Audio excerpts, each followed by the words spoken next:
Jack, as long as we've known one another, there was something that I found out recently that you'd been keeping from me. And I feel some kind of way about it. I didn't know that you went to school with Harry Potter, like legitimately went to school with Daniel Radcliffe. Yeah, I thought we discussed this before. No, I mean, like, I'm not a Harry Potter guy, so I mean, but me neither. But like the fact that you went to school with Harry Potter is worth talking about. Yeah, well, okay, so back in, I forget what year in secondary school, back in London, Daniel Radcliffe transferred to our school. And, he was actually in my class. So, but this was as Harry Potter, like, first came out. So the first movie had maybe just been released. So the hype wasn't as big as it is now. Right. They didn't know. It was fringe. Right. Yeah. It was fringe.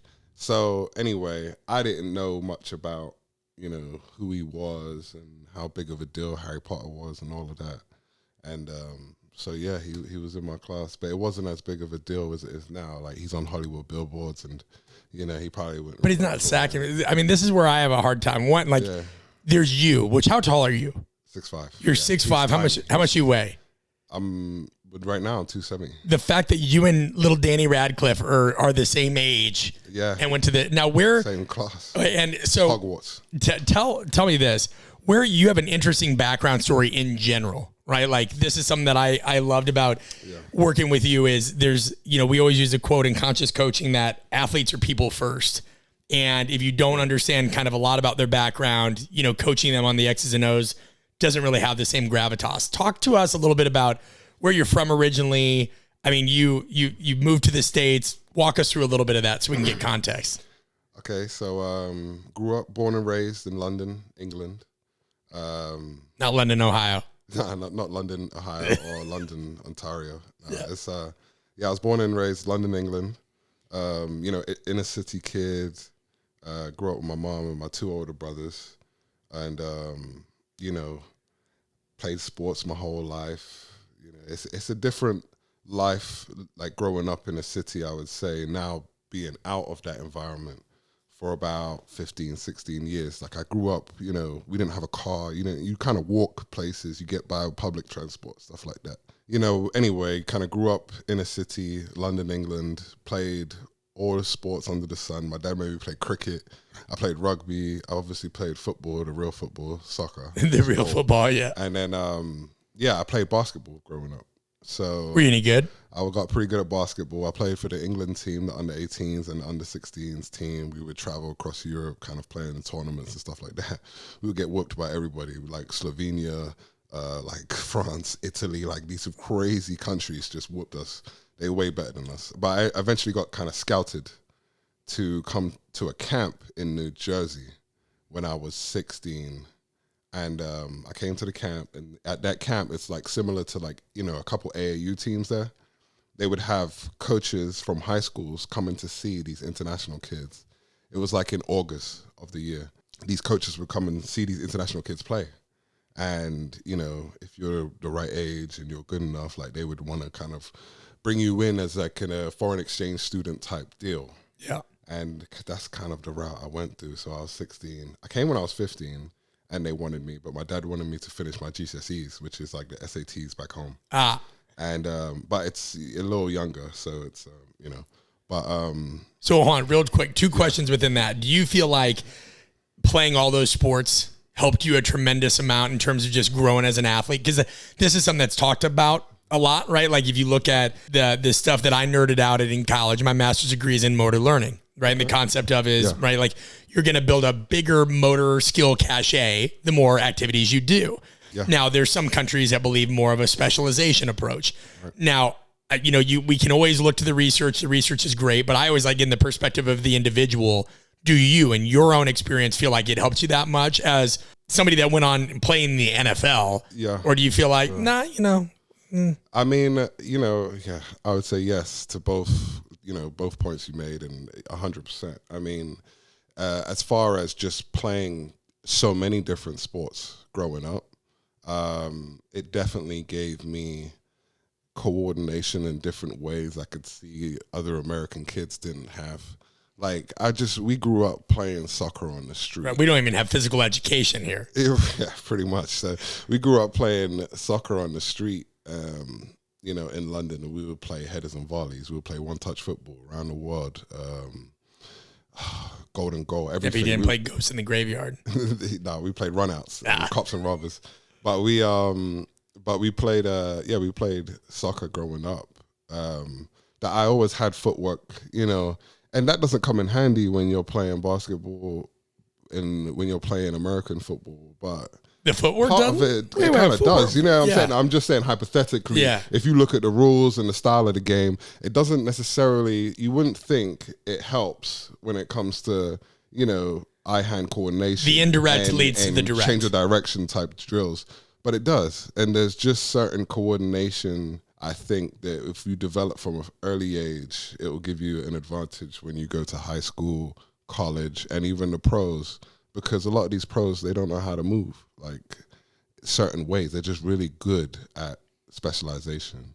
They're really good at very specific things, and that's why they get to a certain level. Whereas if they could develop another part of themselves professionally, they would be able to go to another level. Like there's always another level you can get. Yeah, without question. I mean, and so within that, the second question is, were you built, when did you notice that you were just physically built different than some of these other kids? Like most people that play what you call the real football, I call, I won't talk about what I call that. But like most people just aren't built like you. When did you start noticing, I'm different? Oh man, from a young age, man. I grew early. I was pretty much fully grown when I was probably 15. You were this height at 15? Probably about an inch shorter, yeah. And I was big. So I was already just I grew quickly. I was always the biggest kid in the class. But I was always like, the fastest kid in the class, or one of them, And that's what kind of gave me that, I just didn't lose much. When it came to like school sports, especially in London, the competition is not like here in America. American competition is crazy, man. It's like, tens of thousands of people coming to a high school football game. That's like unheard of in any other country. But, it's, I was just bigger than a lot of other kids, and I could move well. And that was something that was consistent through every sport I played. And even when I came to the States, when I went out for the football team, I was bigger than everybody still. And I could run, catch, and move. Well, that's what I was going to ask. Is like, when did you, were your parents, was it, how do I want to put this? Was it kind of a healthy relationship that they had with you in sports, or did they like push you? You got to do this, you got to do that. And then how did you get to America other than, what was that journey like? No, it's the complete opposite, man. Yeah. My mom just wanted me to be, she just was very, she wanted me to be happy. She cared like how I did in school. My dad was very strict. He was very kind of academic. As far as academics, he was very strict. He wasn't concerned with sports at all. And he didn't care. Yeah, and I actually saw a funny skit earlier today, just on I think it was on social media, but it was like, if you really want your kid to be good at sports, then you got to kind of abandon them. If you neglect them, the earlier you neglect them, the better they'll end up being in sports. Which I laughed at because my parents didn't care that much how I performed. I would get, different coaches and stuff would give me accolades and compliment me on how well I did at rugby or even in soccer and in sports. I was always kind of the sport kid, but my parents didn't care about that. They just cared about my grades. They cared about staying out of trouble. They cared about not building these bad habits. And everything I did in sports, like, I don't think that my dad really acknowledged what sports could bring to my life until I got my first scholarship offer. And that was like directly related to dollars. That's when he was like, he didn't look at you and think some money. He didn't look at you and think my son's just straight smashing everybody else around. No, he didn't recognize it then, but the minute that there was like a monetary offer, he's like, exactly. Let's go. I remember my first offer was from Syracuse, and I was pretty much under the radar coming out of high school. My junior year, I remember it because I had 0 offers. And then I had about 20 come in instantly. but I was just under the radar, I guess, in whatever these databases are where they check, high school kids. What were you, like a 1-star? I don't think I was on the board. There's no stars. I went from being off the board to being ranked in the state like instantly, and so it was. It was. I remember Syracuse were the first team to call me, and I was like, Syracuse, that's a big deal. And I didn't even know if I wanted to play football in college at this point. I was just like, well, I kind of just want to focus on basketball now, because I was going into my senior year in basketball, and my junior year was just okay. And I told them I didn't know if I wanted to play football, and they were like, well, if you're interested, you can come and play. You can try to go out for the basketball team, but we want you as a football player on this team and everything like that. I told my dad, and he was like, what? He's like, Syracuse. Then he learned everything about Syracuse University, everybody who went there, everybody who achieved something go in there, the institution, the academics, everything like that. And, he couldn't believe it. That's not where you went? No. I mean, I had offers coming in after that I had, I had choices. And I also had become very close with the host family I had stayed with throughout my high school years. And I felt leaving London was a hard experience for me. I was just saying that had to be hard. It was tough. That's what really got me to grow up quickly, I would say. Leaving at a young age, living out of a suitcase for probably over 2 years. Well, for 2 years, I would say. And then becoming really close with the host family who took me in. Italian family. Well, generally Italian. They got Irish and German in them too. But how did you find them? Like a son. Well, I went to, when I first started school, I lived with the coach. Now in New Jersey, and I think in other states too, a foreign exchange student can't live with a coach because of obvious reasons. Coaches are just going to have a full house of just, just kids from all over the world. Yeah, just a crazy sport trafficking house. So, they're going to bring in kids from all over. So they bar coaches from having students, hosting students throughout the school year. So I had to move. I moved in with this kid. It was so awkward, man. Like he lived with his mom and his dad. They had set me up with this kid. And I lived with the kid's dad who was on this basketball team. I didn't get along with the kid that much anyway. Why, was he a weirdo? Was he like, he's just painted action figures? He was like corny. Like he was just very like, he was like an obnoxious person to be around. You could relate to the kind of person I might be talking about, but like it's, it just is very, just not an odd duck. Mature, yeah. And then there's you, suave from London, wearing, show this to the camera, by the way, the Art of Coaching Yeezys you have on there. Shout out to Kanye doing the red, black Yeezys. Right. They're an official sponsor. But I have to imagine you come in there like, I'm trying to think, and I want you to educate me on this. Yeah. I'm walking in the door, host family's like, hey, I'm Jack. Yeah. Like, where do I put my stuff? That's kind of how it went. I mean, no, it wasn't like that. It was, I got close with the son first, so we kind of got along. He was in a year below me, but even to this day, I see him as a brother. And so we got along quickly. We clicked in school, and I ended up just packing my bags one night at this guy's house, this other kid's dad's house. Packed my bags. And I was like, I can't stay here. I remember telling the basketball coach, I got to move, otherwise I'm just going back to London. Right. And then, I spoke to the kid, the family now, but really the son who I was friends with, who I've lived with. His name is Pete D'Andrea. We became close, and I said, do you think I could just move in with you for like a weekend or a week? Because there was somebody else who said, you can come live with us with just having our house renovated. And so he said, yeah, sure. And they let me stay there. And then, I was living there ever since. We got along so well. They treated me like a son. And it was, I'm really forever grateful. And you still have a good relationship with everything. Yeah, so they treat me like family. So you go on to play at Penn State. Yeah. You do how many years in the NFL? 10 years. 10 years in the NFL. Talk to me about that. What was that next piece like? College football atmosphere coming from, where you did in London.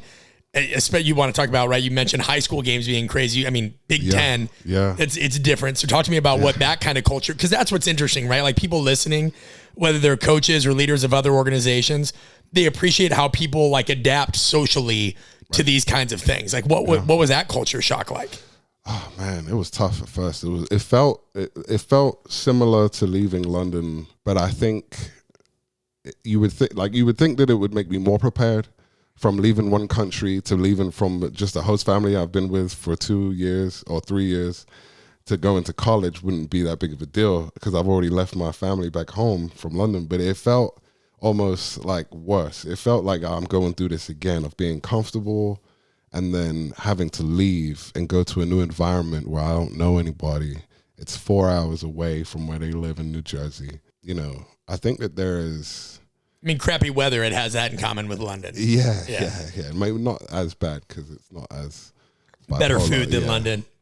Definitely not that. But yeah, it's just, it was a tough environment. I think that the fact that everybody else had come, you know, from... Everyone had that same feeling of the first day at school feeling, you know. So that kind of helps build bonds, like, you know, you kind of, everybody's coming into this together, stuff like that. But as far as football wise, playing in that environment, I remember the first game I played in against, it was Coastal Carolina. And yeah, I remember just having a clear line to the quarterback, and then he pump faked me, and I turned around, and I fell for the pump fake completely. It's something you don't practice in practice. You don't hit the quarterback in practice. Yeah. So now it's like I'm getting pump faked on my first game. I remember like almost hyperventilating, seeing like 80,000 fans, 90,000 fans in the stands. Did you watch the replay? You stood there for a minute and watched the replay. You don't have a just hands on the hips, being like, damn. Yeah, while I was so tired, I remember just like my heart was racing.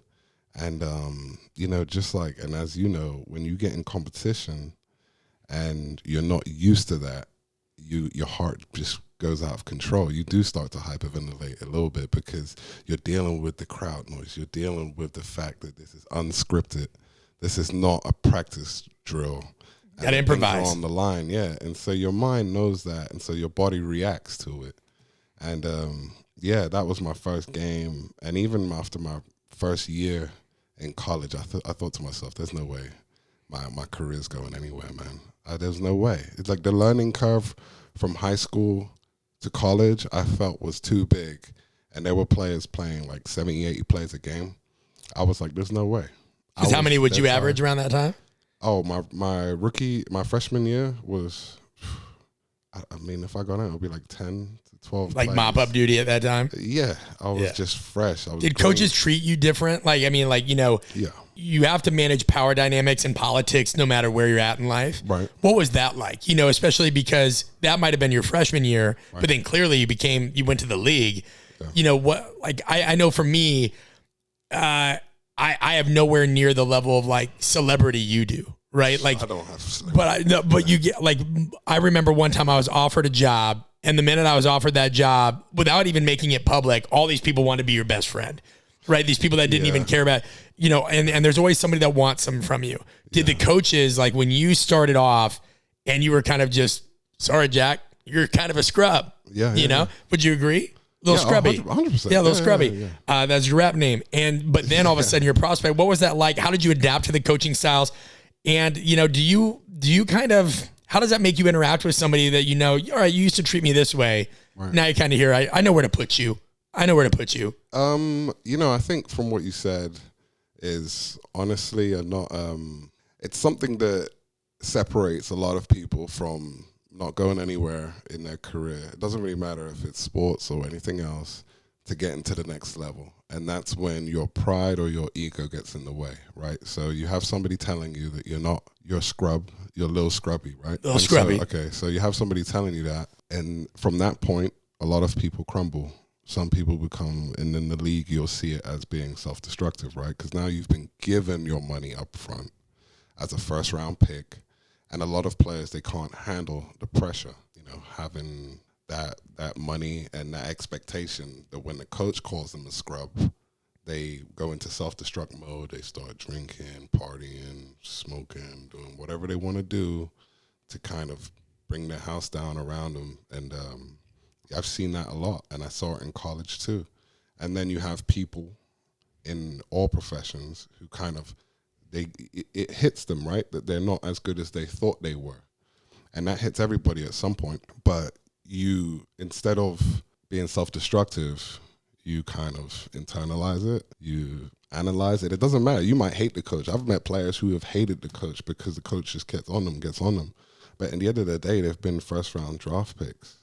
And when you're sitting there on draft day and $20 million goes into your bank account, you find a way to set that hatred aside. Yeah. You know what I mean? Right. So business. it's it's a very distinct characteristic that you're mentioning that I think is something that separates a lot of people. How you take criticism will ultimately shape how successful you can become, because you have to be able to handle that criticism and then grow from it. And sometimes the criticism is incorrect. Sometimes I've for the longest time was making mistakes that the coach would call out, but my mistake was in a different part. Like, it was in my head.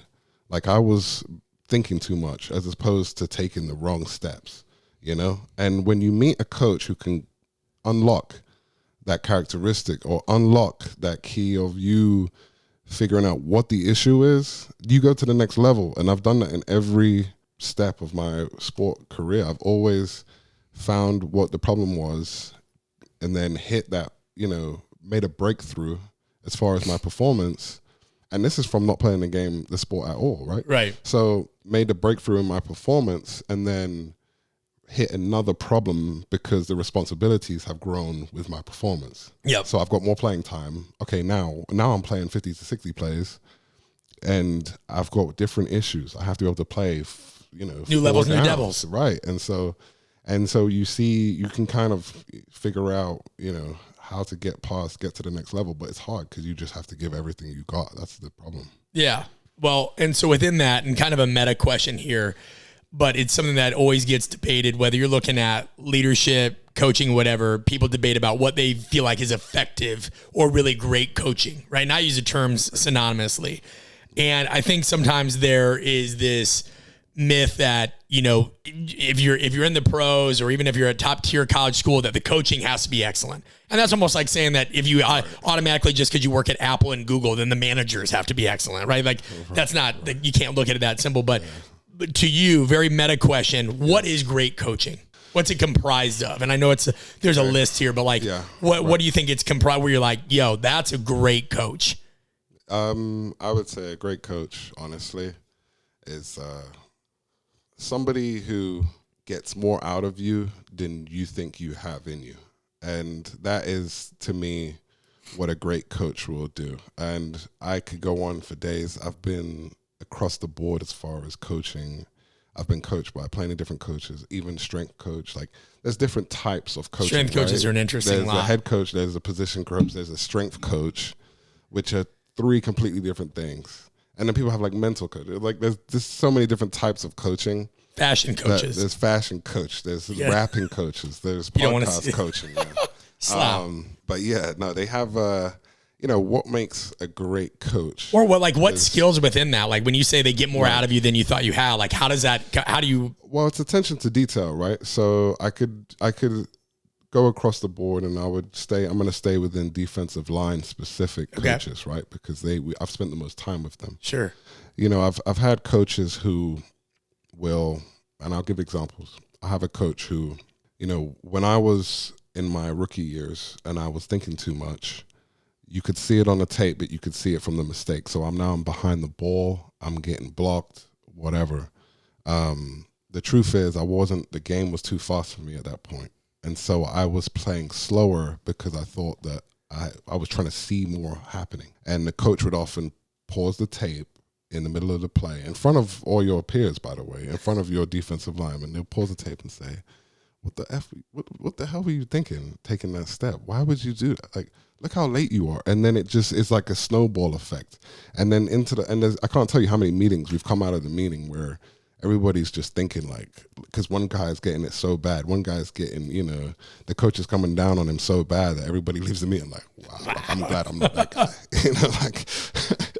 Like I wonder if he gonna be here next week. It's just that's just football, but that's part of the skin in the game, the beauty of it. It's the pressure, and as much as people hate it when you're in it, it's what drives the system. It's what drives the team. It's the pressure on everybody.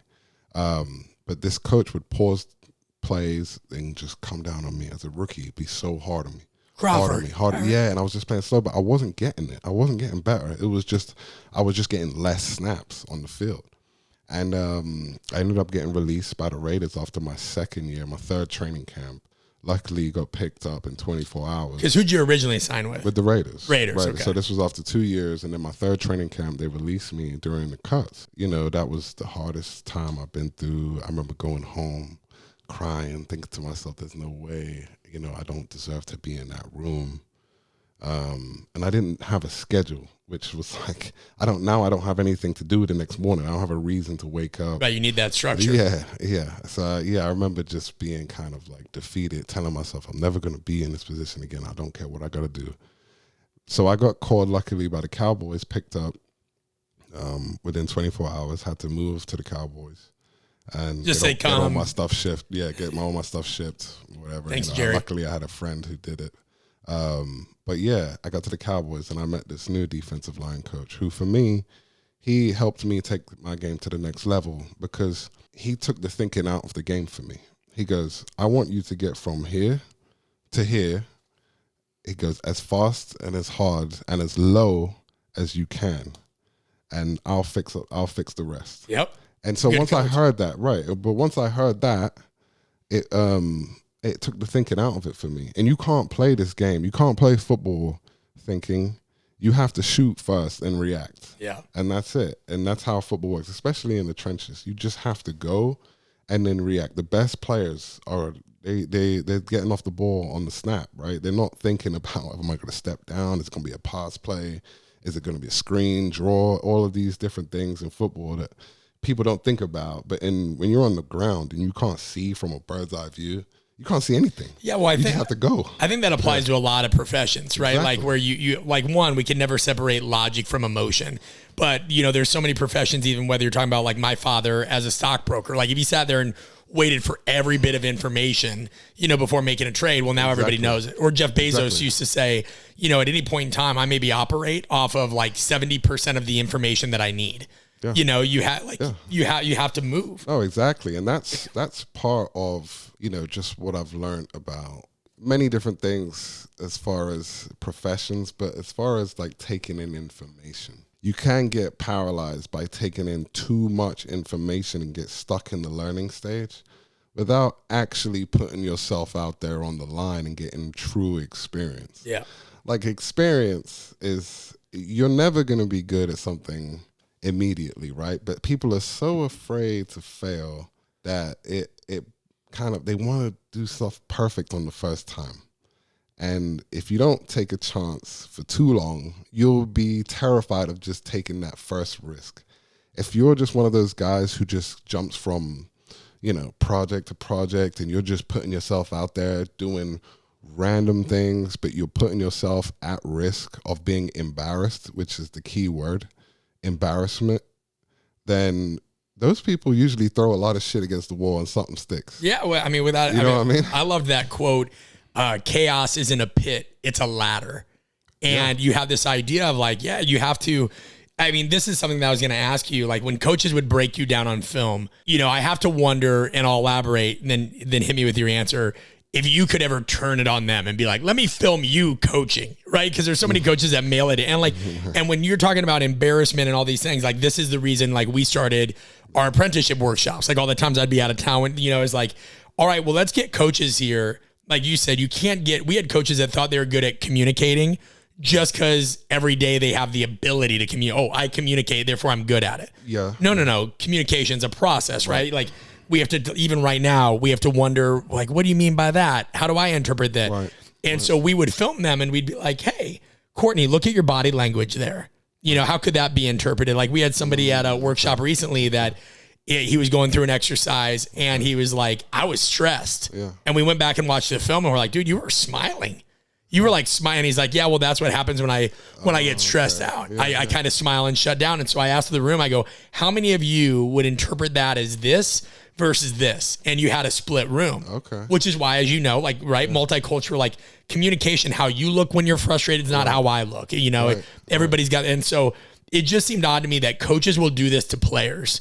Yeah. But they don't always look at themselves. Right. And that's, you know, kind of our soapbox of what we're trying to change. Yeah, no, it's funny you bring that up because that's, you know, what you mentioned is just not happening in the NFL. It can happen. It depends on how much you're getting paid. unfortunately, money is a key factor in the NFL in every room. And if you kind of turn it on the coach and say, well, how about we film your No, but it would be sweet if you if could. you're Aaron Donald, then yeah, he could do that whenever, But what I'm saying is if you could, would you? Yeah, I'm sure there's times I would have, because I know when a coach is bad. And I've had some great years under some bad defensive line coaches, but because I think, honestly, because of button heads with the coach, it's just I've somehow unlocked something that I've kind of tapped into that's taken it to the next level. But it didn't change the fact that I didn't think they were a good coach. Coaching is, there's so many different aspects of it that you have to focus on. And really, it's public speaking, right? Like, you have to be able to speak to a group and convince them that you believe in what you're saying. Right. And that's the key. And I think if you carry that with you, a lot of the other aspects of it will fall into place. Good point. If you really believe in what you're saying, and I don't want to get into politics or anything, but if people believe in what they're saying enough, people will follow them. People will follow you. If you truly believe what you're saying, and you believe in it with conviction, then others will follow you. And and so as far Elizabeth as Holmes. As far as this is a powerful step forward. Have you been watching The Dropout? No, but you know about Elizabeth Holmes Theranos? No. Right? Oh yeah. Like she changed her whole voice. She's being sued. Oh no, she's being yeah. The whole thing was But she basically dropped her voice and made it baritone because she didn't think people took her seriously. Oh, and she started wearing the same kind of turtlenecks that Steve Jobs did.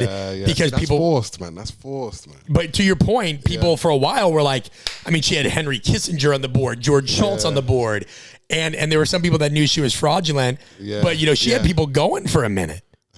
You think of history, there's a million different examples of charlatans are always going to exist. Yeah, and there's so many people out there who just want to believe someone and follow something, and it's like, man, it's like, I think that's if you get stuck in that loop, it's hard, man. You're like stuck in an algorithm you can't get out of because you're just following a lot of different voices. And you got to kind of step back and say, well, what do I actually believe in? And most of us believe in the pretty similar things. Yeah. Like, most of us don't want a civil war. We don't want certain things that are like, dangerous. Like, we all want to have comfort.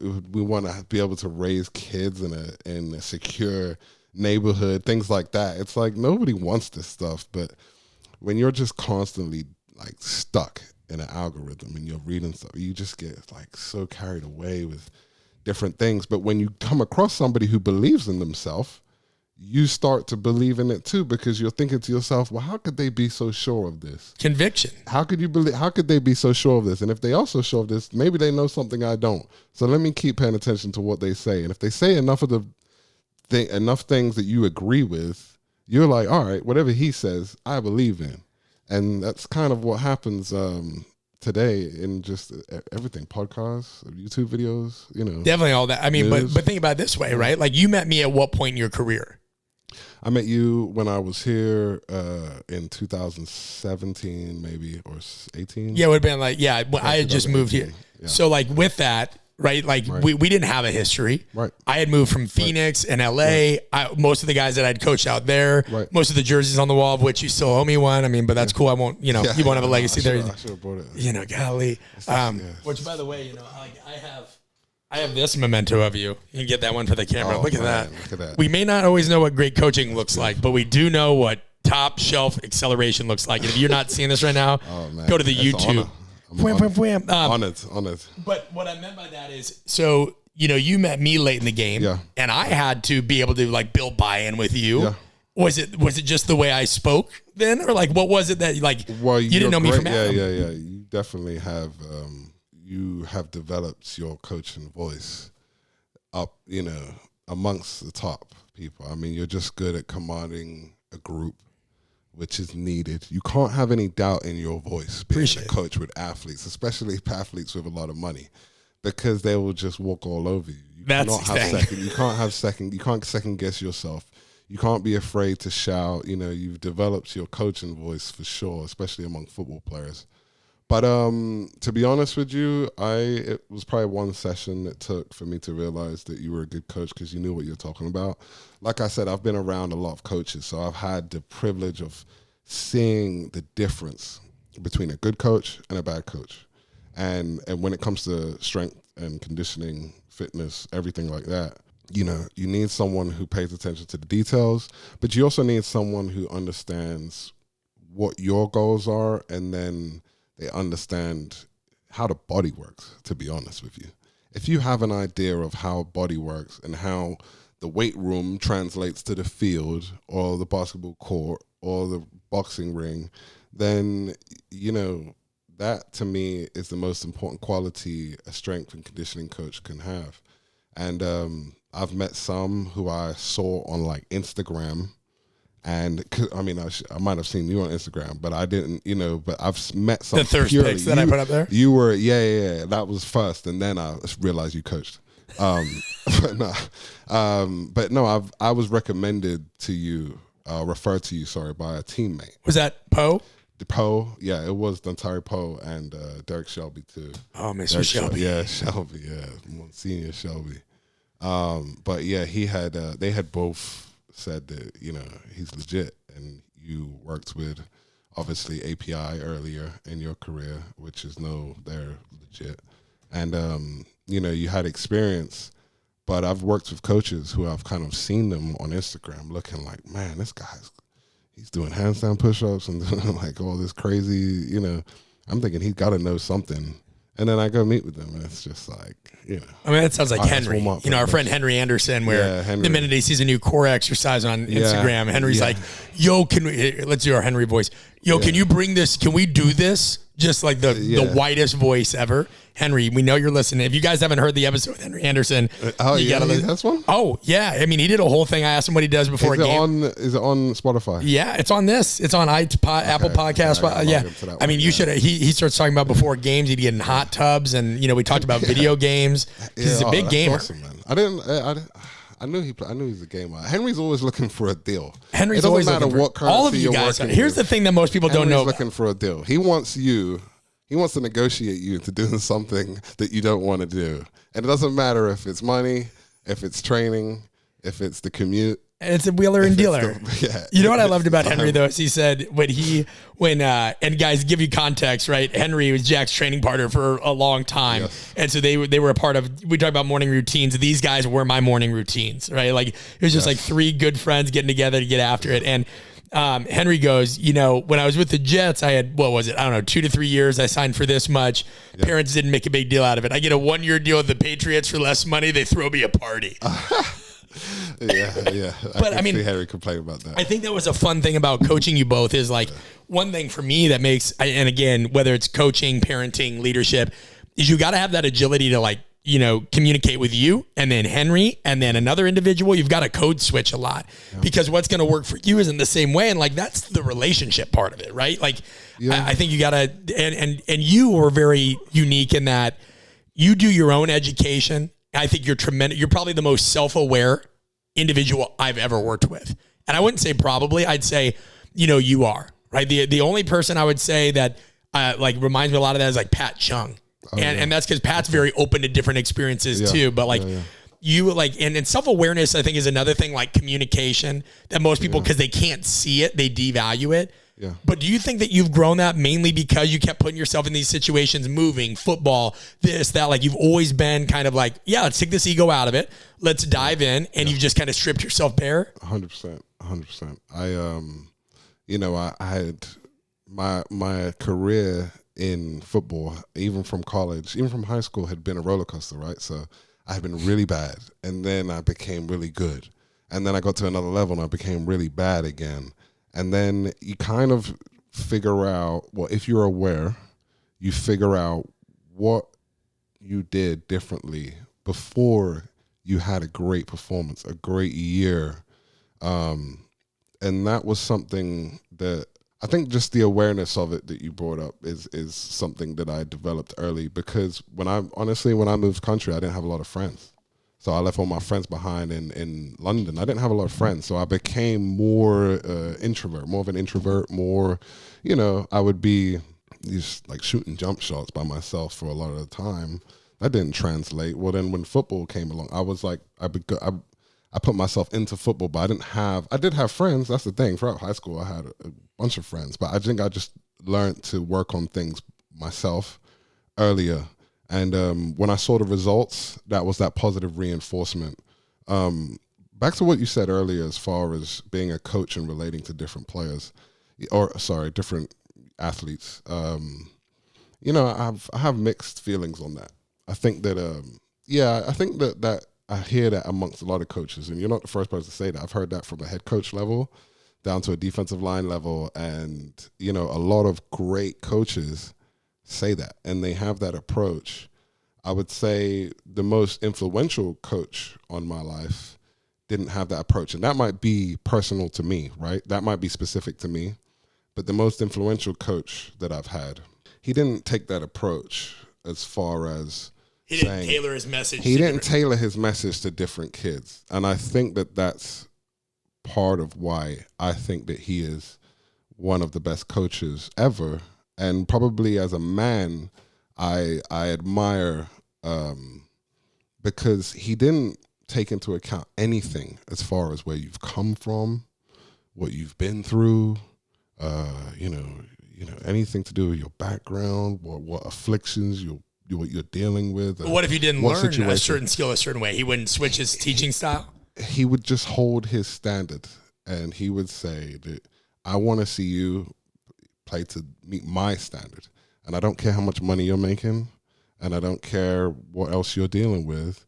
You have to reach my standard, and to me, that's the most fair way of holding people accountable. But it also, he's made probably more millionaires than I could name anybody else, because he's gotten more out of you than you think you have in yourself. And to me, that was something that a lot of the greats, right, coaches, they kind of had in them. A lot of them were in college, or even if you look at even boxing, you kind of get guys to, once you deal with the pride, the ego, and you realize, and you let them realize where they truly stand, you kind of all the front is out the window, right? All the fakeness, the image, the brand, it's all out of the window. Do you think tailoring your message is fake? Because when I'm talking about tailoring your message, as far as the athlete, it's like their personality is out of it. Like there's certain players, and I just want to be clear about the example, is like there's certain players who have had a rough life growing up. Sure. And they're very confrontational, and if the coach caters to them because they can't handle criticism or a message, or the coach says, don't worry, we'll get it next time, you're not helping that guy. Oh no, yeah. You know what I mean? You're not helping them at all. To me, that's not tailoring. Yeah. That's like tailoring should be like, that message is a fit for that kind of person. So we would call that example in conscious coaching the Wolverine. Yeah. Somebody that's just getting no, you definitely you can't go at them head on, but you also can't, like you said, you can't play them with kids' gloves.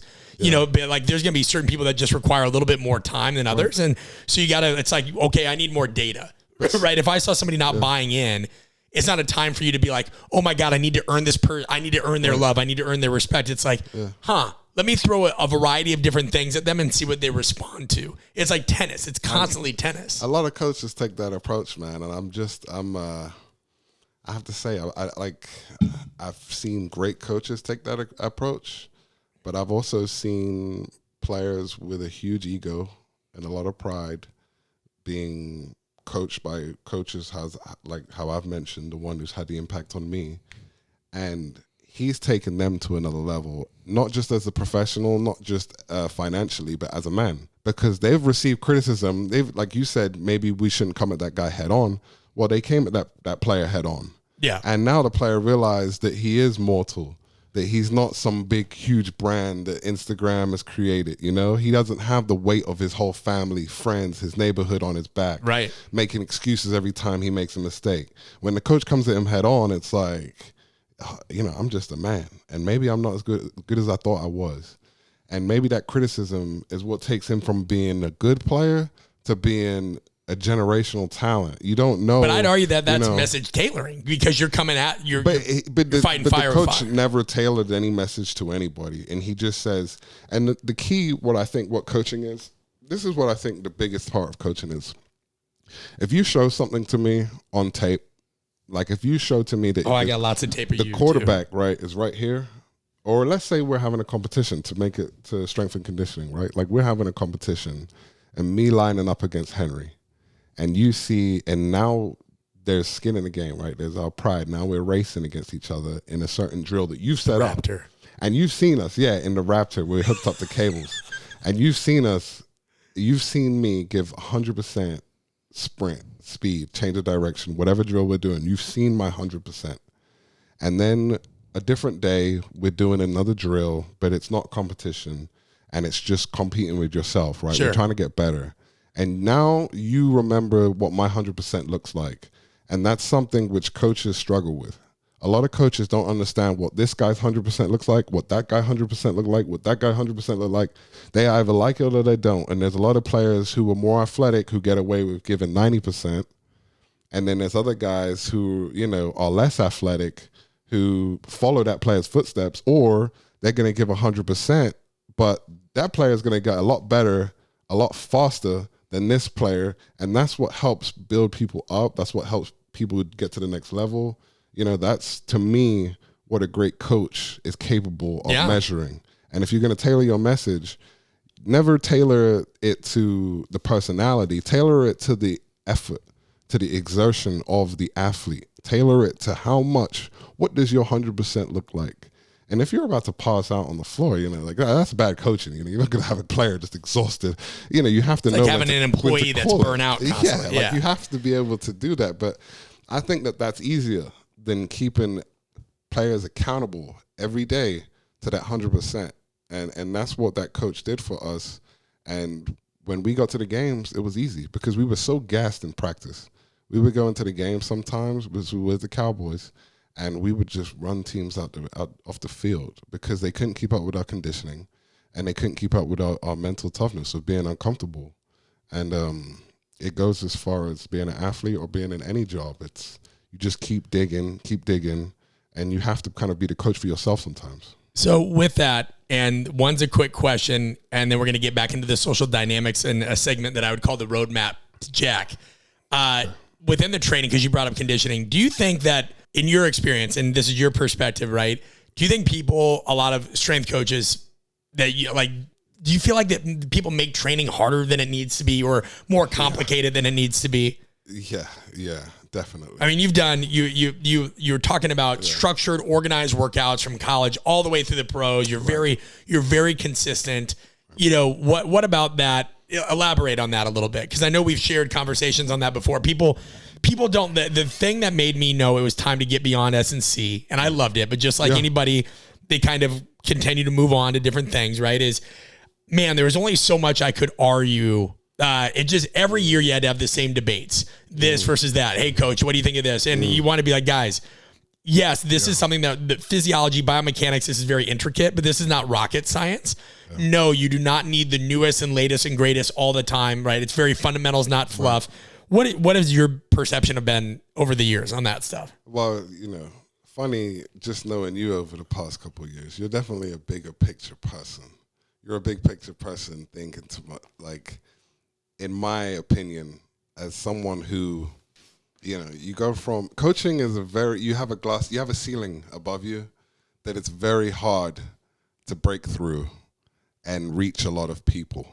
And coaching is very, it's somewhat of a dead end industry. Crabs in a bucket. It's crabs in a bucket, but it's like the bucket is like, you have bucket no way sand. of branding out unless you reach more people, and you've always been that type. So it doesn't surprise me that you want to get away from that because you're in a box. Once you start strength and conditioning, your success depends on how much somebody's willing to learn, and you can only reach one person at a time, or if you're working in a football gym, 90 players at a time. But still, it's hard. It's a hard business for you to kind of branch out and go in different directions. Well, I get what you're saying. Yeah, like you guys see coaching as a bigger piece of that, right? Like for us, it was like, there's a lot of leadership lessons here. I think you look at this bookshelf, there's so many lessons from other people and I was in the military, I was in the medical side. And I kind of felt like, you know what, to your point, over my career coaching, I met a lot of different individuals from a lot of different backgrounds, a lot of different egos, a lot of Like, why don't we talk about this stuff? And I think for me at a different meeting, because of my hospital story, I knew what it was like to be talked at as like a nameless, faceless symptom. But like that makes me think back to you and social dynamics of it. Because there's going to be people listening that whether they're a CEO or whether they're a strength coach or anywhere in between, they're trying to figure out how to manage conflict with people. They're trying to figure out, how do I read and know when somebody's upset? Now, this is just for you, so you don't have to worry about pontificating for others. You do a good job of corralling your emotions. But let's say you're legitimately mad at me. Yeah. You're mad or you're skeptical. Yeah. How would I be able to tell that? If I'm just getting to know you, if this is a new coach, a new leader, and they're like, I can't get a read on this guy. Right. Like, what are some things that you do, just N=1, you, Jack Crawford, do, that if somebody watched more carefully, read between the lines, they'd be like, yeah, they'd see that I'm not bought in. What do you telegraph? Like, what do I do if I'm mad at you? Yeah, we're just like, if you're not bought in, because there's a difference between commitment and compliance, right? Commitment, you feel really good about what we're asking, who's asking it. Yeah. What I'm saying is, if I'm looking at a group and I'm like, Liz, I feel like the whole team is locked in, but Jack just seems kind of right. How would I read that? Well, you know me, right? I mean, when I've trained with you, I'm always asking questions. So I'm asking questions to the point of it. Like, if I don't understand something, I will ask questions until the whole room understands that something doesn't make sense. So you'll only ask questions if you don't believe in something? Well, I'll ask, if I'm confused about something. If you're asking me to, and I'm thinking football analogies, fine. But like, you're a football player. Yeah, hold a 320-pound guy with one arm, and then make a tackle with my left arm. Yeah. It's like I'll get to that point through questioning. Like I would say to the coach, well, you want me to do this and do that? And he'll be like, yeah. And then it's very evident at that point where everyone would just like laugh and be like, okay, he's just saying stuff just to say it. Right. That's not a realistic way in which football works.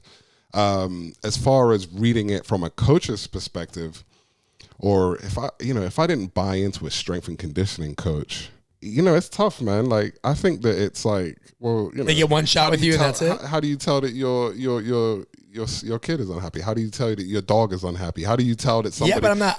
I want to know your responsibility to figure out what my emotions are as a coach. And I think that worrying about that will affect your coaching to some point. You know what I mean? Yeah, because then you get out of your rhythm trying to earn. Yeah. But coaches are still going to do that, and that's why I'm asking. We get these questions from the audience. Right, and that's like, tell them, if somebody asks you that, tell them don't worry about it. Don't worry about that. Just don't even think about it. Don't concern yourself with how somebody else thinks about your style of coaching. And, like, you can gather the important parts from the people who respond. And if you're like 0 for 100, right, just maybe it's just not meant to be. Or maybe the next person coming is going to respond to you, but you're going to have to go back and do some evaluating of yourself. But if you've got some people responding and others not responding, don't worry about the people not responding. They're going to come along when they see the success eventually. There's so many issues you would have to deal with, so many variables that you don't know that you're not in control of as a coach. It's not worth your time to go down that road of wondering what the hell else is going on in this person's But do you life. take that approach then, because you have to assimilate into these locker rooms. You get traded, you go here. Right. There are some people that, hey, I'm going to go to the game. I'm going to go to practice. I'm going to do the game. I'm going to get the hell out. But you can't really do that. You got to still be in somewhat with your teammates. So do you handle that there too? That's not true.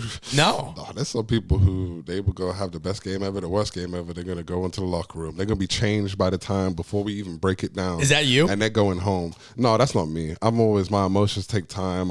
We're celebrating. We're doing, dancing in the locker room if we win. Calling people bruv. We're just sitting there. Yeah, bruv, gov. Governor. My man. But yeah, it's, it's people are different. People are different, and that's part of the beauty of the locker room, People come from different backgrounds, different environments. But you can't cater to that. Can't tailor to it. No, not at all, man. That's not if you want to win, everybody going to figure out how to make it win. And that's all we care about. And you know what? There's people who are very antisocial in a facility. Liz, right over there. Liz, Very look at Liz. antisocial, right? Super antisocial. It's like Liz, yeah. She Just sit in the same. She is room. sitting on a hardwood floor. Can you turn the camera? Can we show this? My wife is over there sitting on the hardwood floor with her knees in some kind of pretzel-like position. Right, in protest. Sitting there like she's doing Ari Gold. You know, like, well, who you got on the line right now, Liz? Is it getting 3% of whatever deal you're working out there? Lots of deals. I love it. But yeah, man, it's never about that, man. The best locker rooms, they corral the group of very different individuals to believe in and fight towards one thing, one common goal. And you probably have people in that locker room who don't get along with each other, who come from such different backgrounds that they couldn't sit down and have a conversation. You'll never see them talking to each other.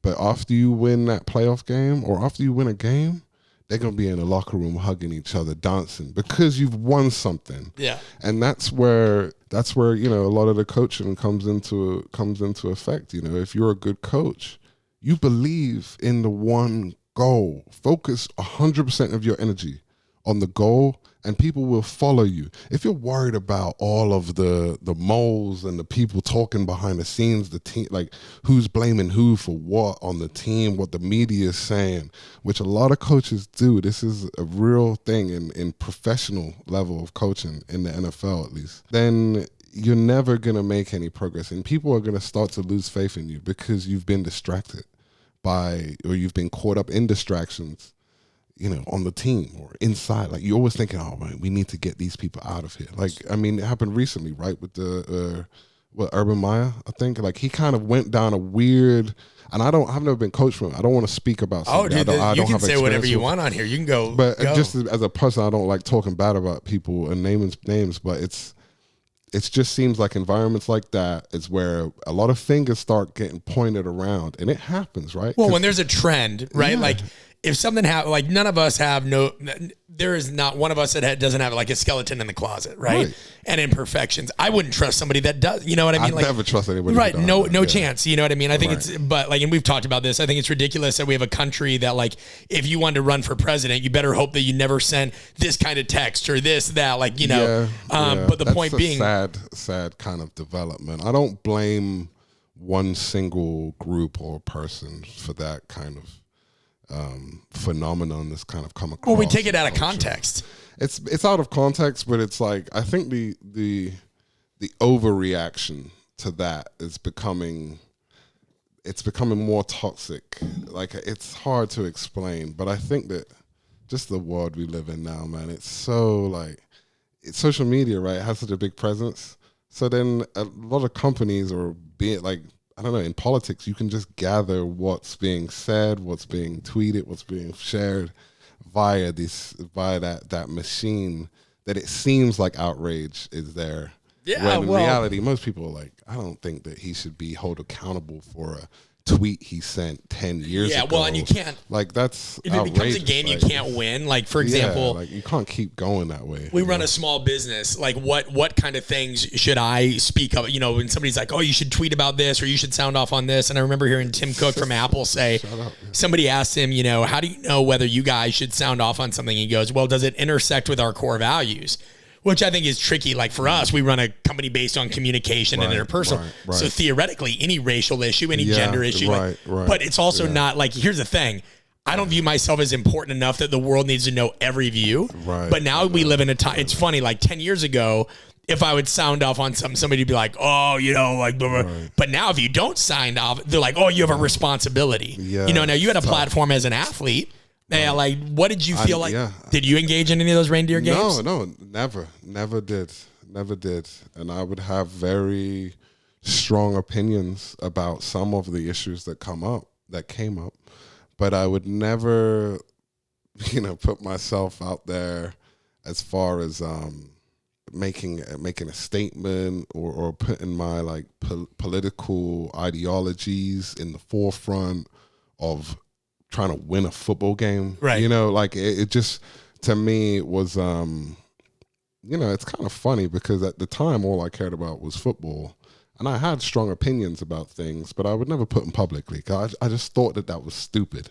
at the time. And I'm not saying that people who did it are stupid. I just thought to myself, that's what it sounds why like to me. open myself up to any form of like controversy, not being an American citizen? Like, if I took a knee, like, I don't think that's a great look, because I didn't even have a green card at that point. So right. like, I don't want to get deported right after the game. But it's no, I just felt to myself, a lot of the issues that have come up, especially worldwide, but in this country especially, that you know, some of them I have strong beliefs in, and I definitely love to get into that. I think that as far as making that statement in you expressing how you feel, like having your voice and having to stand up for this and not stand up for that, you can't win them all. Yeah, but you could win today and lose tomorrow. Right. That's the worst part. It's like you could say something. I think you just have to do have to be consistent with whatever. I think that's the biggest one. I think if you're consistent, right? And I think, to me, consistency, a lot of it is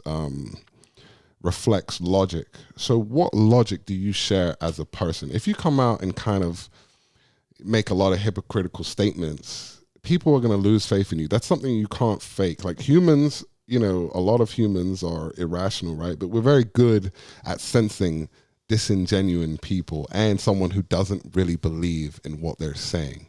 Humans are good at that. And you can be fooled, right? By algorithm, by social media, by very influential people. But at the end of the day, one thing you say contradicts another thing you say. Well, what are you saying? You know, and it's the consistency is important. But I also think that if you express your logic, with which whatever you decide to say, then I think it's you know, I think that ultimately that's a safe way to go about something, as far as, you know, not saying something that you can't take back. Like, you know, it sucks that you would have to be so careful, but this is the real world, and this is how business operates. These are how people choose to spend their money, spend their time listening. And if you decide to say something that's completely off the wall, just because, you know, you've kind of thought about it, or you thought that maybe it made sense for 1 second, and, you know, then you are opening yourself up to being. Like, to your point, doesn't it make it inauthentic when we're pressuring people in a platform? It's like, oh, you're this, so you should sound off on that. Right, it's like, right, no, I mean, like, most people don't have a problem expressing things that they feel pretty animated about. Right. You know, and it's like, you can't sign off every minute on, okay, now this, and then this, and then, and then what's funny is, even if you do, I've found that people have a short memory. So, for example, like, even before, like, the George Floyd thing and everything, my neighbor right across the street, Greg Baker, we had him on, what was it, Liz? Like 2019? Did we have him on the podcast? It was one of the first years of the podcast. Yeah. And one of the first like black police chiefs in the outskirts of the city of Chicago, has a really unique story. Yeah. We did an episode on him and how he got into the police force and how it had to do with a friend of his getting shot. And he's like, yo, instead of getting, you know, all riled up about this, I joined the police force. And he kind of talked about why he did and whatever. And I remember one day somebody hit us up and they're like, yo, why aren't you talking about this on the podcast? And I go, oh, you mean like episode whatever, before everybody started doing it just to do it? Yeah. Like, you know, but what I found is it's never enough for those people. Like, the people that want to villainize you, they're not paying attention to it anyway. What did he hit you up on? This was just somebody that said that we should be doing more podcasts and episodes on. What platform? Was it a text? Was it a tweet? Was it? Oh, this was just. It was probably somebody that. It was somebody I didn't know. It was like on social media, so like tweet. You know. Yeah, I only asked that because I think that even referencing a tweet or a comment or even like a wild text from somebody, it's not. I don't even count that as being said. Like, to me, if somebody tweets something, like, that's not even. It's not. You know, Elon Musk? Dave Chappelle said it's not the real world. It's this is the real world, not Twitter. Twitter's not real. Right. It's not real. Like, I don't listen to everybody. If everybody on the street started talking to me, I wouldn't listen to any of them. And I won't listen to anybody on Twitter, or anybody on Instagram, Facebook, any kind of platform, even YouTube, comment section. It's so anonymous, man, that there's zero face-to-face interaction with it. That they can say whatever they want. Gives people a lot of and then, you know, what's funny is you're like, yo, what are you doing? You know what I mean? Yeah. Like, one time when we portion of the proceeds for Conscious Coaching goes to the Alzheimer's Association, whatever. Somebody was like, yo, show me a picture of the check. And I'm just like, you're not playing, like, you're not getting me into this game, dude. That's why I'm afraid of spending time on these platforms, right? Like I set like a limit to how much I can use Instagram. So I set like 45 minutes a day.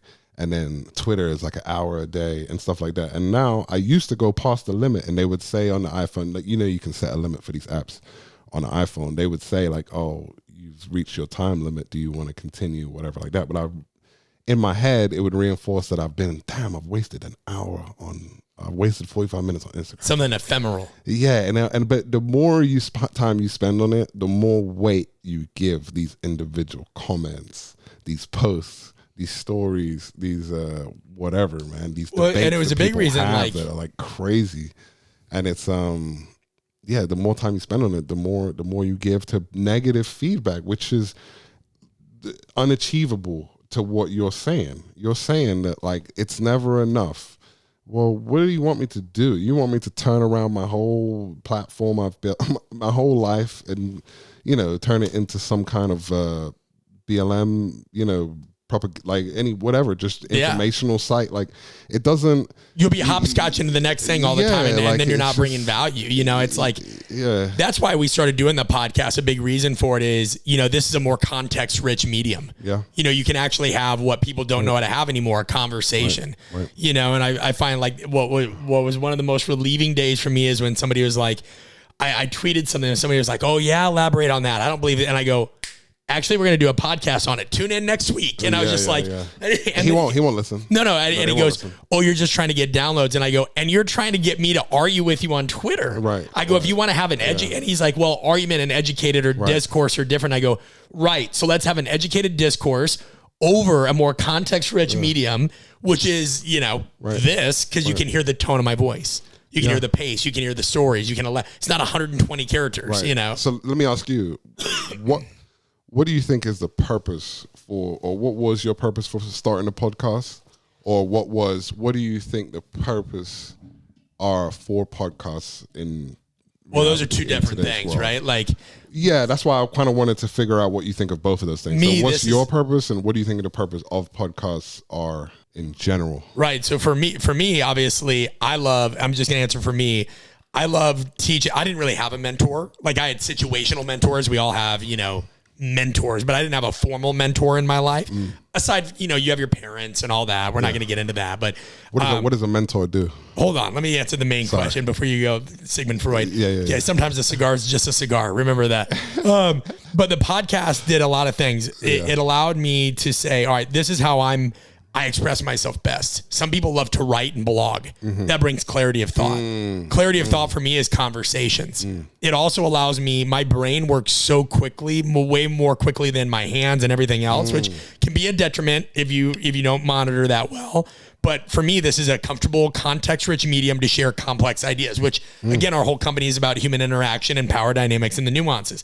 The other thing, selfishly, this is more related to family, is someday when I'm gone, my son will be able to listen to these. Like Twitter and Instagram may disappear, blah, blah, blah, blah, blah. These are in the sound waves forever. And so being somebody that now we all know how that works out, my son won't really give a crap about any of it. He won't. That's what I mean. But when he's 30 or 40, if he wants to and he misses dad, like I think about like when I lose one of my parents, right? Like you're going to call and you're going to hear their voicemail. There's going to be a time you want to hear their voice. And even if he doesn't, the fact is that I started realizing the power of this. We started doing the podcast in like late 2009 or early 2019.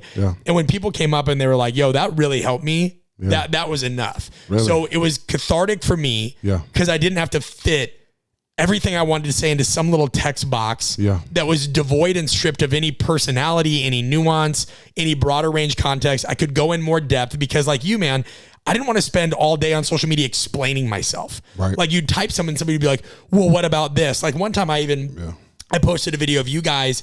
It was like when we had like 14 or 15 of us, we were at Pius and you guys were doing single leg plyos on the concrete steps. And the idea is, right, as we went up those ascending steps, that impact, even though it's concrete, is less and less because one, those steps are coming to you, right? You're not falling from a tremendous height. Got you. And two, we were doing quick response plyos, right? We weren't trying to like just do tremendous magnitude or eccentric landings or anything like that. It was quick. But somebody was like, talk to me why you do that and how does this fit into your program? Well, for years, that was me then being like, okay. And when you own a business and stuff, you have to do these things. Like, now it's like the podcast, I can do what took me an hour on social media in like 5 seconds. Right. And unlike a lot of these other people, I mean, now we got David recording this, but I didn't, I'm not Gary Vee. I don't have an intern filming me all the time. Oh, and so we didn't have like social media to do this. Like everything we did is us, the newsletters, the podcast. So just context rich discussions. And then the last thing would be, we get asked a lot of the same questions. Hey, somebody the other day goes, how can I self-promote without feeling a certain way? We got a podcast on that. How do I become a better listener? One was like, see, this is what I'm interested in. So people were asking you these questions. Constantly. He said, how can I self-promote without feeling... Well, because you have coaches that want to build something for themselves. But they don't want to be like... They're scared that they'll be Instagram guy, like a social media. It's not even Instagram. They just don't want to be looked at as. You got to understand, fake. They don't want to change their personality. When I first started in strength and conditioning, it was just told if you have a brand, then you're a sellout, and that was very much a thing. Like you would get blacklisted if it seemed like you were. But it's silly, right? Because the dentist down the street and the restaurant, they all got to promote. Everybody's got to promote to get their information out.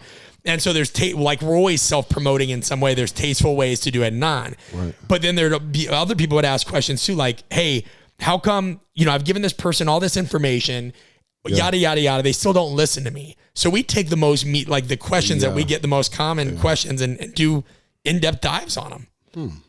That's pretty interesting, actually. You're pretty interesting, Jeff. Well, I think what you said about mentors. Because I thought about it too. Like, how often do you listen to a podcast and change any action or decision you're going to make that day after listening to that information on the podcast? In my life, it's probably 0%. I never listen to a podcast and say, oh, I'm actually going to do this now. Or, I didn't think about that. Let me go and, like, usually for me, a podcast kind of serves as motivation. Like, I would listen to the news podcast we used to joke about. I would listen to different news podcasts. Actually, don't say no free shout-outs. No free shout-outs. But I would listen to different news podcasts and, you figure out after a while, I'm like, man, I just want to listen to music. But something influences you. I mean, look at what you wear and what you buy. What does influence you? Well, there's a lot of things. I can't necessarily put but what's the biggest one? That influences me? Yeah, like everybody, like what's I would say probably, for me, it was the biggest influences I've had on my life are individuals that I see in person that are doing something that I would either, I'm not capable of doing or I'm not brave enough to do in person. And that goes a long way. So I see somebody maybe putting themselves out there, right, on the line. Like maybe seeing you talk to 200 or 300 people, whatever's the largest number that you've spoken to, that's a different skill set that a lot of people don't have. And you might take that for granted now because you've been given a lot of talks.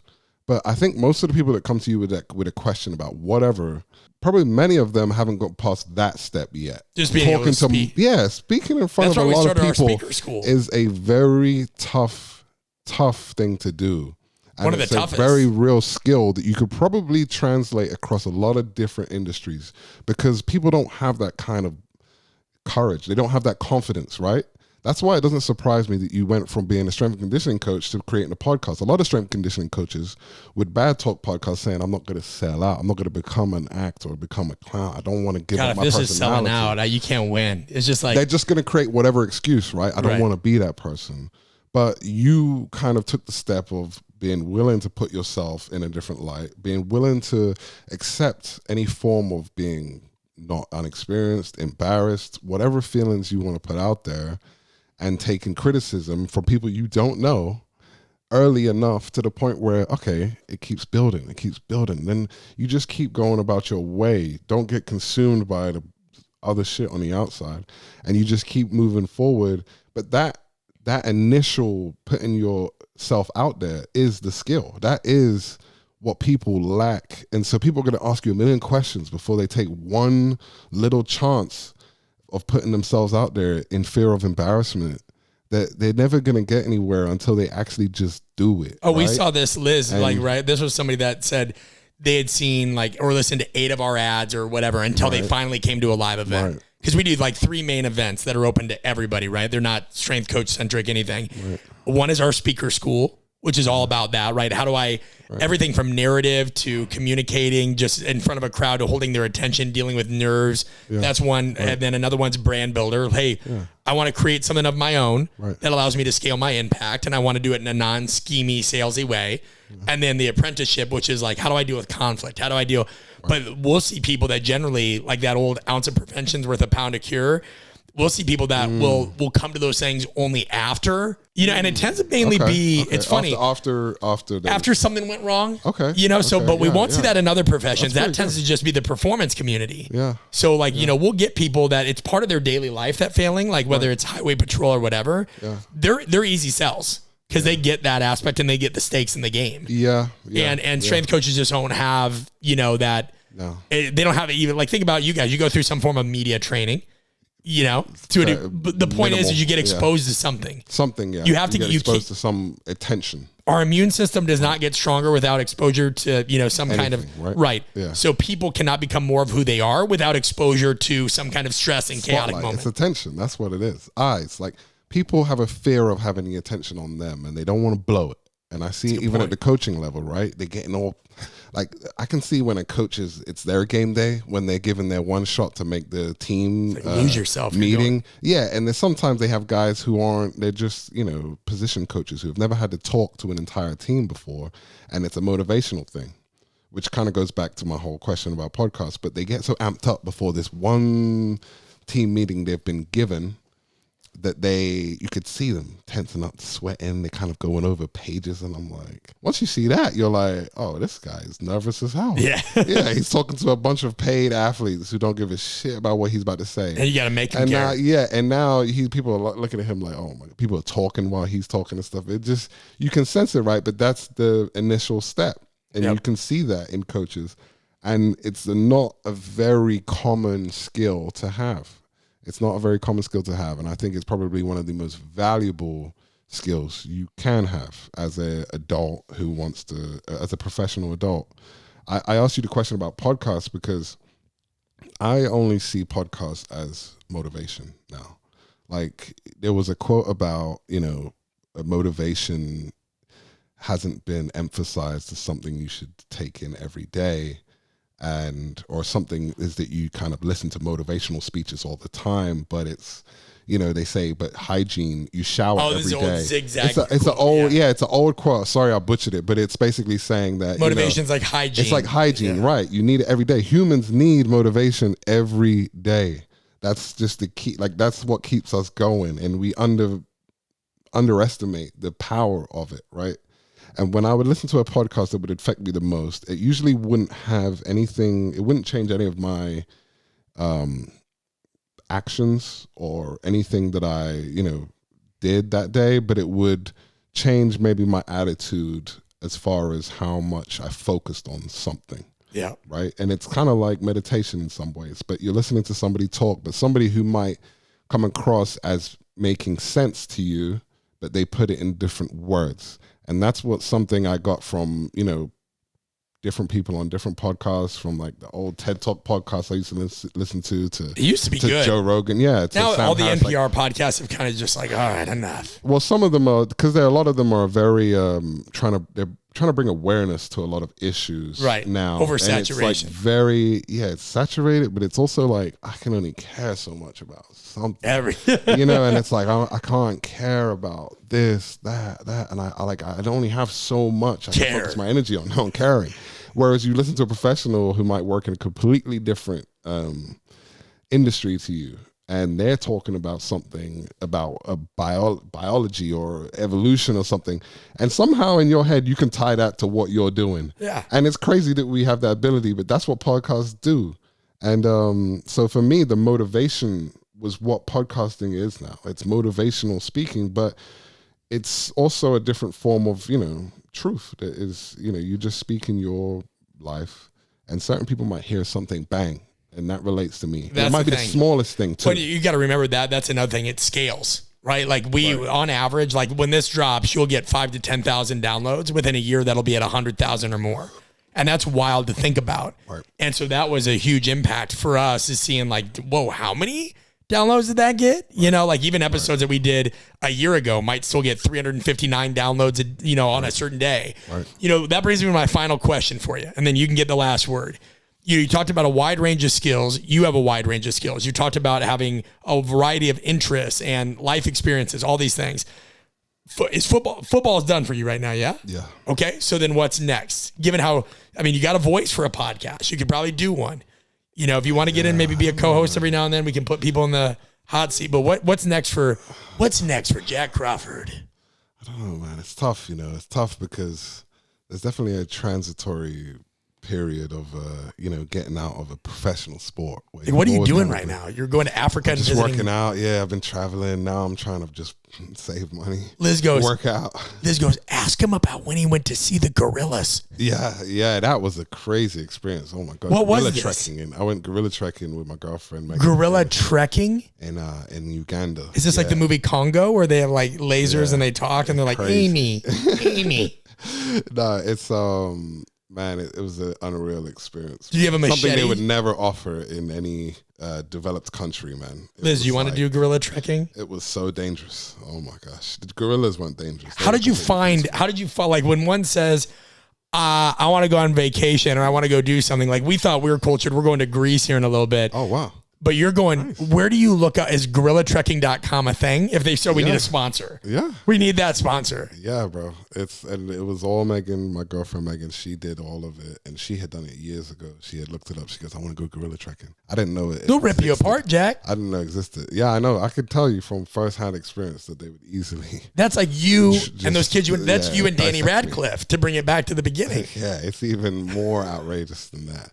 They're the most powerful living thing I've ever been around. Did you get to touch one? What did you do? No.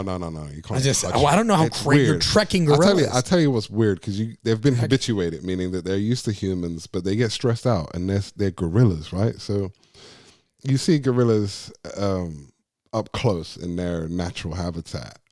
The weirdest part of it is that you're looking at them, right, and they're gorillas. But when you look at them in the eyes, it's like looking a human in the eye. And there's not a lot of animals. Exactly. So it's not a lot of animals where you get that feeling. And it's a different feeling than I can explain. It's not like looking at a dog.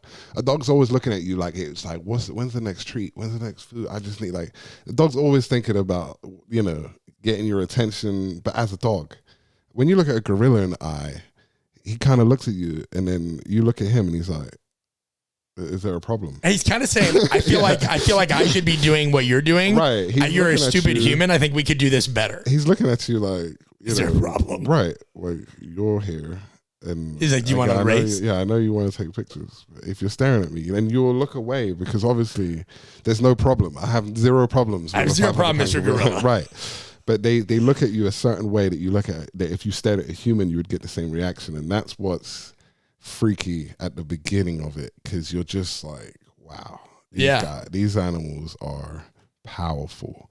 And how many days was this? The prey hunt. So we did it 2 days. We originally booked 1 day, and we liked it so much we went the second day. And the second day we thought that they were gonna kind of make it a little less challenging, because the hike we went was about 2.5 hours up. So you lost about a quart of sweat. I lost. And you're like me, you're a heavy sweater. I'm a heavy sweater. So the next day we did it, and man, it was the scariest experience probably of my life. What part of Africa was this in? This was in Uganda, and we were walking up a mountain, and it was so steep. It was a joke, man. It was like the path was about as wide as both of my feet, side by side. So I couldn't step. I couldn't just stand still. I had to keep moving, because I always had to be 1 foot in front of the other. And the drop was just unreal. I was hanging on, just grabbing these bushes that I later found out was poison ivy. Oh, good. Yeah, on the side of a mountain, just like not looking down. I was scared because Megan was behind me. And, you know, at first we were saying I should go at the back, right? Because if I fall, then everyone's going to fall. Yeah. Right?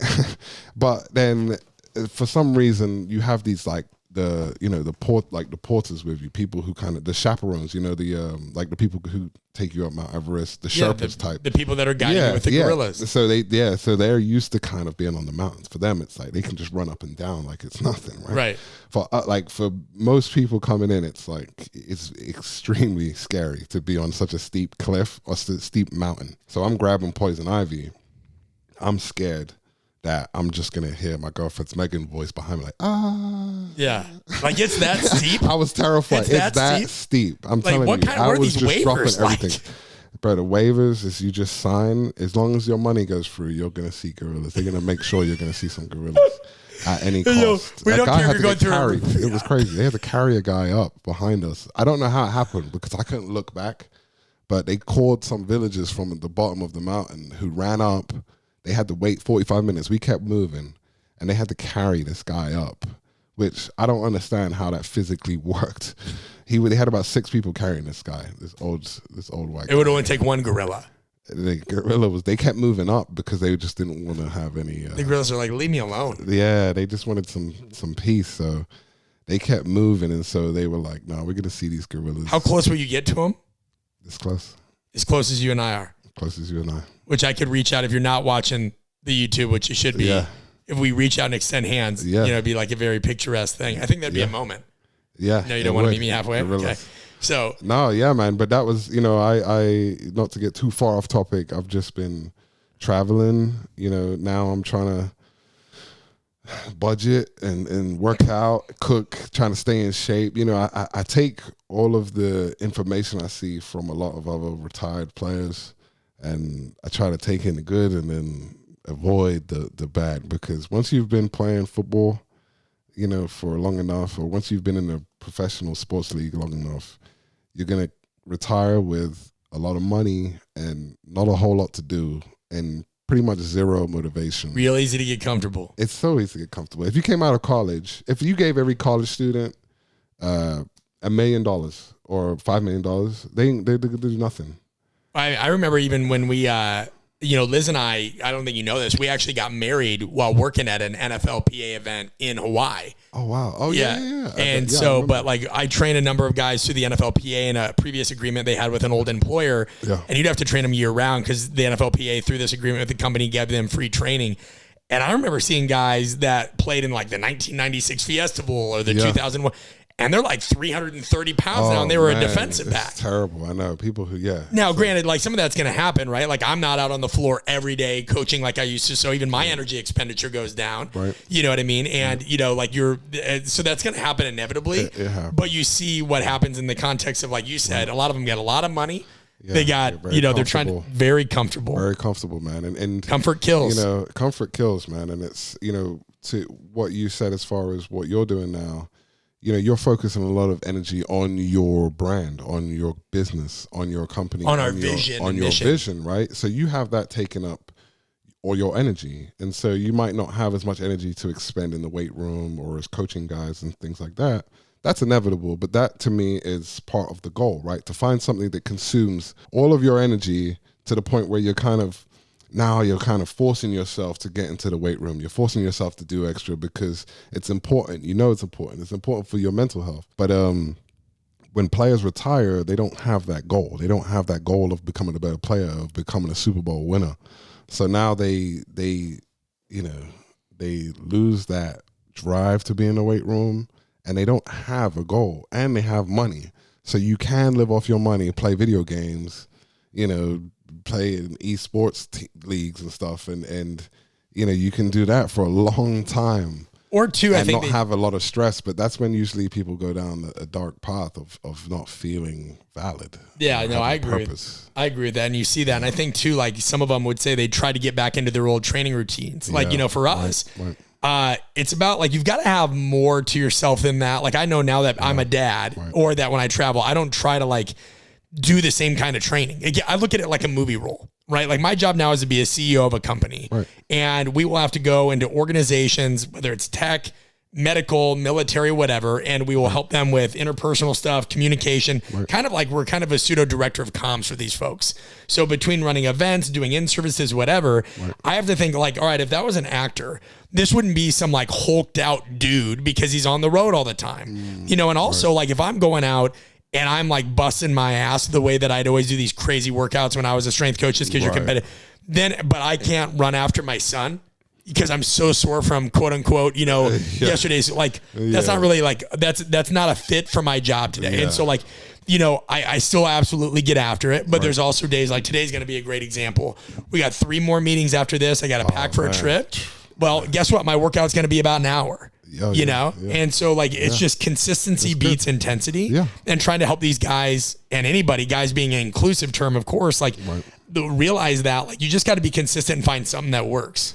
Yeah, and it's really the purpose behind everything, right? It's like, you know, as far as the training, like I have realized how much of an integral part of training, physical training, is in my life. And so as soon as I had realized that I wasn't going to play another year in the league or I was going to hang it up, I just started working out. I started doing like... You got a Versa climber installed in your house? I started doing CrossFit. Oh, boy. I know, man. It's like against everything I've ever done. Wait a minute. The Versa climber, I know you're like... Yeah, I just love working out for the mental impact. I don't want to get sloppy. I don't want to get out of shape. I still want to push myself. I think that's a very important trait to keep as far as being physically active. But the purpose is always looming over your head as a retired athlete. It's always there. And I've always told myself that I didn't want the NFL to be like the highlight of my professional life. Like people kind of carry that around with them as being like, you know, I'm a former NFL player and this and that. And it's a cool stat to have, right, in your resume. It doesn't really bring a lot to the table. You know, if you're like a Tom Brady or you know, Aaron Rodgers, or J.J. Watt, Henry Anderson. Like you're always gonna have that notoriety as far as what you did in the NFL, but you don't have a lot of skills to offer outside of that. It's the same thing in a lot of coaches. Yeah, and it's so to me, it's looking back or looking at the NFL now when I'm not in it. It's very boring to me because I know the inside of the game, right? On the outside of the game, it's all speculation. It's like so boring to watch and talk about and think about and you know, speculate over because to me, the inside is where the action's at. Yeah. When you're on the inside, you know, you're working. You can have a breakout year. There's stuff on the line for you. When you're on the outside, you can't. It just gets repetitive. It's like, man, it's just like how you said with coaching. It's like you get stuck in an autopilot. And you can kind of just talk about this stuff to, you know, your head goes numb, but you just don't, it doesn't bring any satisfaction. And players are addicted to the adrenaline that the sport gave them, to the unpredictability, the risk, the, you know, having skin in the game that the game has actually brought them, that I think that they lose that. Yeah. Right? And I will tell you right now that 95% of football players are miserable for 99% of the year. That's a lot of 99%. Yeah, they're miserable because I can't remember a time during the season when I was genuinely excited to go into work, if I was happy, if I wasn't feeling ridiculously sore. Like, you know, I just felt so, like playing football is not a glamorous sport that people might think. It is a tough game. It is a man's game.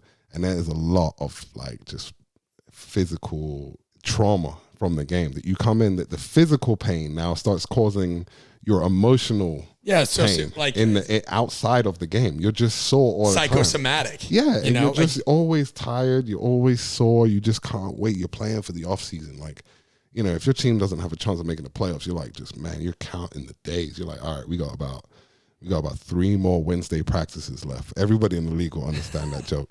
But we got about 3 more Wednesday practices left where you actually have the pads on until the season's over. And people have their stuff booked. They have their moving company ready. They'll have their trip to Hawaii, go get married ready. They'll have everything waiting for them in Miami Beach. People are just ready to relax, right? Because it's so hard. You're there at the facility almost every day, and you're always criticizing yourself, and you're taking criticism from the coaches. That, you know, most people in the league, they're not enjoying it. But when you don't have that anymore, funny enough, that's kind of what you miss most about it. Sure, it's a weird way how things work in life, right? Where the thing, whatever you hated the most, which was generally in the NFL, is the pressure, which is what gets to you the most. Because even if you have the best game of your life, you just realize you got to do that again next week, right? And otherwise, it's a fluke. Yeah. So it's the pressure, which is what gets the people in the league. And once you're done playing, at first you're like, oh, thank God I don't have to deal with that life no more of just worrying about every small detail. But then you realize that's the biggest thing you miss, is having that pressure on your shoulders, and nobody cares what mistakes you make anymore. Whereas everybody cared in this building if you made a mistake a year ago. And so it's that's the tough thing that I think players have to translate, even myself. And I know kind of moving forward that there's certain jobs that I think won't work for me, and I think there's certain jobs that will work. So a lot of players go into like real estate, and they want to become like, they basically just want to protect their money. And if you make every decision you make, and if every decision you make is based on money or preserving your money, then you're never going to have enough money. Going off the back foot. You'll never have enough, right? Because that's the game. If you can figure out a trade, right, or something that gives you the ability to compete with others, that you can go and say, my score, I'm doing better than him. I'm doing better than him, or he's doing way better than me. I wonder what he's doing different, or she's doing way better than me, whatever. And it's so, if you can find something that brings that out of you, like for me, football did, or sports did in general, then that's the kind of job I think that most football players would find some satisfaction, some fulfillment in. And it's, we can't go sit at a desk and get any satisfaction out of that. Not after being in a stadium and sacking Tom Brady and, coming out and then go into work for an insurance company. Like, you can't sack Tom Brady sitting at a desk, typing all day. So it's, that's what people miss, man. And that's what football gave me. And that's what the pressure brings, is when people counting on you, you're either going to not do the job or you're going to get the job done. But, that's the feeling. Yeah, well, I appreciate that perspective. I mean, I think it's multifaceted. It's definitely true. And speaking of what, you mentioned what the game gave you, as we sign off, and we'll definitely have to do a part 2, but something you gave me, man, is, I got into coaching to work with people like you, people that are introspective, want to get more out of themselves, and want to face obstacles and understand that, like, it's a longer term relationship, that these things aren't transactional. And you again, trusting me during some of the craziest periods of my life, was we were transitioning and going through IVF with our son and, all these things. Just the trust and the friendship and the camaraderie you gave me is immeasurable. So I want you to know I appreciate you. Thank you, man. This conversation is now immortalized. Yeah. So, exactly. When gorillas run the world, 3,000 Yeah. years from now, they'll listen back and be like, Jack got it. Jack got it. And so I just want to thank you for everything that you bring. Hopefully the right time, right? Yeah. Back on it. I want to tell you how much I appreciate you being in my life. I appreciate you, man. And I would say that one thing that has stood out about you that I've always admired is that you've created often something out of nothing, right? That you just started out as a good coach to me. Then we became friends, I would say. In my eyes. I would say. Okay. But then I would say that, you've always kind of looked to create something out of nothing, which I think is the beginning of what most successful people, they take that first step. And so, I would say that your ability to do that has been definitely inspiring. Like, you always seem busy, right? And I'm jealous of that now, because you don't always want to be busy. A lot of people, I know, and I've heard that. Trust me, I keep hearing that from people. But staying busy is a skill, especially being in my position. Podcast. Especially being in my position, I ain't got nothing to do. Hey, we got stuff for you to do. I've got nothing to do, right? Yeah, but is it worth my time? Well, you just said we created something great out of nothing. Is that right? Is this worth your time? But you've created something, right? That's you. And I've always said that about your brand, is the brand is you, right? Because you've always pushed it. You've been the face of it. How you diversify that, time will tell. But I'm not, if I was investing in a podcast or if I wanted to listen to something, I would listen to you because you have done it. And I'm not listening to somebody else tell me what to do, and somebody else who just tells me how to make a podcast. It's like, right. That's what you kind of find these days. So, I would just say on my end, it's been definitely inspiring watching you kind of continue forward and not look back, because looking back will get you killed. Yeah, well, I appreciate looking back. You'll fall down that ravine and then the gorilla. Stone. No, I appreciate it, man. Definitely still feels like we got a long ways to go. But it's inches by inches, right? And so I appreciate you again. We're going to do a part 2. For those of you that enjoyed this episode, make sure to rank it, review it. That is not just some pat on the back for us. That helps other people via the algorithms find, out what we do. So please share it with a friend. Please spread this to others. I mean, you get an uncommon opportunity right now to listen to one of the NFL's best from a wide range of perspectives. So I don't care whether you're in business. I don't care whatever field you're in. If there's not at least 5 to 10 take homes you could get from this, then you weren't listening closely enough. And I urge you to challenge yourself more. For Brett Bartholomew, Jack Crawford, and the Art of Coaching, signing off. Peace.